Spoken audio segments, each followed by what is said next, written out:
Welcome to Telangana వెలుగు. నేను మీ రాజు. మనము అంటే జూబ్లీహిల్స్ ప్రజల వద్దరికి వెళ్తున్నాం. తర్వాత వాళ్ళు చెప్పినటువంటి రిపోర్ట్ ప్రకారం మనం సర్వే చేయడం అనేది కూడా జరుగుతుంది. సో మోర్ దెన్ జూబ్లీహిల్స్ ఉప ఎన్నికలకు సంబంధించి ఇంకా కేవలం అంటే మనకి 9వ తేదీ వరకు మాత్రమే ప్రచారాలు. తర్వాత ఏది మారినా 9 నుంచి 11 ఆ 2 రోజులు మాత్రం ఎవరం అంచనా వెయ్యలేము. ఎందుకంటే తర్వాత మనం పోలింగ్ శాతాన్ని బట్టి అంచనా వేసే అవకాశాలు ఉంటాయి. సో జూబ్లీహిల్స్ లో మరి 9వ తేదీ వరకు మనకి ప్రజల నుంచి వస్తున్నటువంటి రెస్పాన్స్ ప్రకారమే మనం డే బై డే అప్డేట్ చేయడం అనేది కూడా జరుగుతుంది. సో ఇంకా మనకి ఎన్నికలకు కేవలం 10 రోజులు మాత్రమే ఉందనుకోవచ్చు. ఎందుకంటే ఈ రోజు కూడా అయిపోయింది కాబట్టి మరి 30వ తేదీ నుంచి 9వ తేదీ కేవలం 10 రోజులు మాత్రమే ఉంది. ఈ 10 రోజుల్లో గెలుపు ఎవరిది అనేది మనం చూసుకున్నట్టయితే నిన్న మనము కొన్ని అంటే ఈ ఎర్రగడ్డ సైడ్ వెళ్ళడం అనేది కూడా జరిగింది. సో అక్కడ మైనార్టీలు మనకి ఇప్పుడు మైనార్టీల ఓట్ బ్యాంక్ అనేది చాలా కీలకం.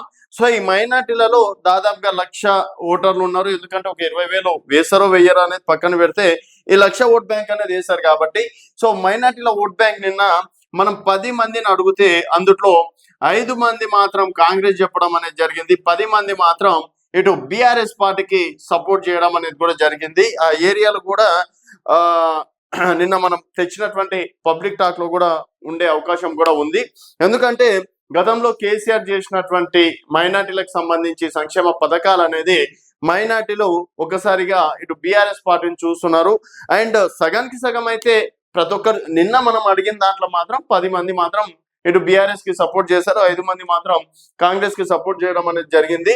సెకండ్ వన్ వచ్చేసి ఇప్పుడు యాదవ్ల ఓట్ బ్యాంక్. ఎందుకంటే నవీన్ యాదవ్ బీసీ సామాజిక వర్గం, మరి యాదవ్ల ఓట్ బ్యాంక్ దాదాపుగా 20,000 నుంచి 25,000 మంది ఉంటారని చెప్పేసి కూడా అన్నారు. మరి 25,000 ఒక్కసారిగా నవీన్ యాదవ్ చేస్తారా అంటే ఇక్కడ పార్టీల పరంగా కూడా ఉంటారు కాబట్టి సో బీఆర్ఎస్ నుంచి ఇప్పుడు శ్రీనివాస్ యాదవ్ గారు మాజీ మంత్రివర్యులు వాళ్ళు కూడా అంటే బీఆర్ఎస్ పార్టీ నుంచి యాదవ్ సామాజిక వర్గ ఓట్ బ్యాంక్స్ టార్గెట్ చేస్తున్నారు. అలాగే గెల్లు శ్రీనివాస్ యాదవ్ కావచ్చు, ఇలా యాదవ్ సామాజిక వర్గం వాళ్ళు కూడా ఉన్నారు కాబట్టి సో మనము పార్టీ పరంగా సరే దాదాపుగా 25,000 అనుకుందాం. ఒకవేళ 15,000 కాంగ్రెస్ అనుకున్న ప్రస్తుత పరిస్థితిలో, ఎందుకంటే ఈ రోజు బీఆర్ఎస్ పార్టీలో మున్నూరు కాపు సామాజిక వర్గం చెందినటువంటి కీలక నేతలు జాయిన్ కావడం, అలాగే చాలా మంది వరకు మున్నూరు కాపులు ఇటు బీఆర్ఎస్ పార్టీకి మద్దతు ఇవ్వడం అనేది జరిగింది.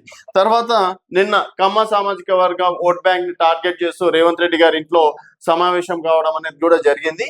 సో ఇప్పుడు కులాల ఓట్ బ్యాంక్ అనేది ఇప్పుడు 3 పార్టీలు ఇటు బీఆర్ఎస్ కావచ్చు, తర్వాత కాంగ్రెస్ కావచ్చు, తర్వాత బీజేపీ కావచ్చు టార్గెట్ చేసే అవకాశం ఉంది.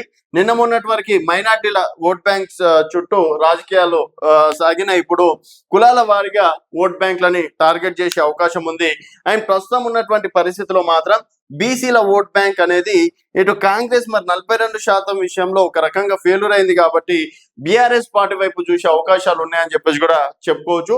సో ఒకవేళ బీసీల ఓట్ బ్యాంక్ అనేది ఇటు బీఆర్ఎస్ వైపు చూస్తే డెఫినెట్ గా బీఆర్ఎస్ పార్టీ కొట్టుకొచ్చే అవకాశం ఉంది, అంటే గెలుచుకునే అవకాశం ఉంది ఇప్పుడున్నటువంటి పరిస్థితుల్లో. ఎందుకంటే ఇటు నువ్వా నేనా అన్నట్టు కూడా కొన్ని అంటే ఎలక్షన్స్ జరుగుతున్నాయి, బీఆర్ఎస్ వర్సెస్ కాంగ్రెస్ అన్నట్టు.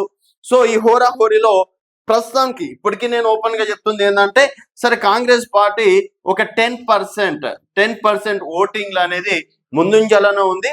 తర్వాత బీఆర్ఎస్ అనేది ఒక 10 to 15% ఓట్ బ్యాంక్ అనేది కొంతవరకు మైనస్ లోనే ఉంది.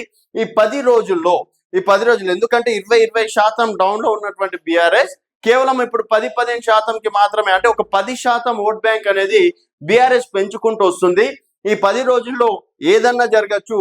కాంగ్రెస్ ఓట్ బ్యాంక్ ని కూడా ధీటుగా బీఆర్ఎస్ పార్టీ వచ్చే అవకాశాలు ఉన్నాయి. ఎందుకంటే అధికారంలో ఉంది కాబట్టి ఈ 10 to 15% ఓట్ బ్యాంక్ అనేది కొంతవరకు డిఫరెంట్ చూపిస్తుంది. మరి 10 రోజుల్లో బీఆర్ఎస్ ఇక్కడికి వచ్చినా కూడా ఆశ్చర్యపోవాల్సిన అవసరం లేదు. ఇది ఏ ఒక్క పార్టీకి సపోర్ట్, ఇప్పుడు ఒక పార్టీకి సపోర్ట్ అంటే నేను డెఫినెట్ గా కాంగ్రెస్ బదులు బీఆర్ఎస్ ముందుంజలో ఉందని చెప్పేసి కూడా చెప్పేటోడిని. కాకపోతే బీఆర్ఎస్ చేసినటువంటి గ్రౌండ్ వర్క్ అనేది కొంతవరకు కాంగ్రెస్ కి ధీటుగా వస్తుంది. అండ్ రీసెంట్ గా నవీన్ యాదవ్ గారి తండ్రి పైన బైండ్ ఓవర్ కావచ్చు, తర్వాత నిన్న నవీన్ యాదవ్ గారు కొంత మేరకు ఆవేశంగా మాట్లాడారు. సో జూబ్లీహిల్స్ నా ఇల్లు, జూబ్లీహిల్స్ నుంచి ఎవరు కూడా బయటికి పంపాను, ఎక్కువ తక్కువ మాట్లాడితే అది ఇది అన్నట్టు కూడా కొంచెం ఆవశ్యంగా మాట్లాడడం కూడా ఒక రకంగా అది ఎందుకంటే ఇలాంటి టైంలో క్యాండిడేట్స్ అందరు కూడా సహనంగా ఉండడం చాలా చాలా ఇంపార్టెంట్.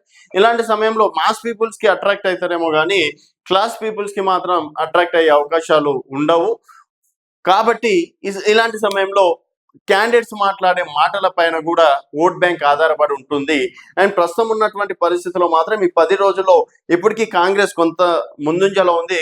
బీఆర్ఎస్ పార్టీ కేవలం ఒక 10, ఎందుకంటే అధికార పార్టీలో ఉండగా 10 to 15% అనేది ప్రతిపక్షానికి ఇప్పుడు రానివ్వద్దు, అంత దగ్గర కూడా రానివ్వద్దు. అట్లాంటిది ఇప్పుడు బీఆర్ఎస్ దూసుకోబోతుంది. ఇంకొక 10 రోజుల్లో మరి బీఆర్ఎస్ కాంగ్రెస్ కన్నా ధీటుగా వెళ్ళే అవకాశాలు ఉన్నాయి. మైనార్టీలో ఆల్మోస్ట్ 50 to 55% ఇక్కడ బీఆర్ఎస్ పార్టీకి సపోర్ట్ చేసినటువంటి పరిస్థితి. సో మీ ఏరియాలో ఏ విధంగా ఉంది అనేది మీ అభిప్రాయాల కింద కామెంట్ రూపంలో తెలియజేయండి. అలాగే ఈ సర్వే మీకు ఎంతవరకు రీచ్ అయింది అనేది కూడా మీ అభిప్రాయాల కింద కామెంట్ రూపంలో తెలియజేయండి. చూస్తూనే ఉండండి తెలంగాణ వెలుగు.